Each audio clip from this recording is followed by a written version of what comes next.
siyang mangunguna sa sushi bake kit.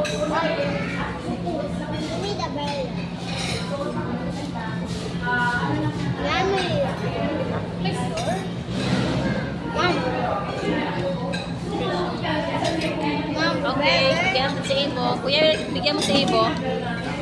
Sushi bake. Boy, ito sa'yo, boy. Bitawan ng cellphone. Nalagang naman si Mira. Pinapahirapan ng sarili.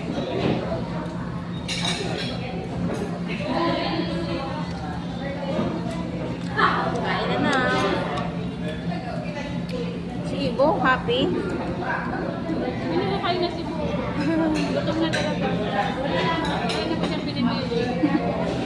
Yay! Congratulations natin for your achievement.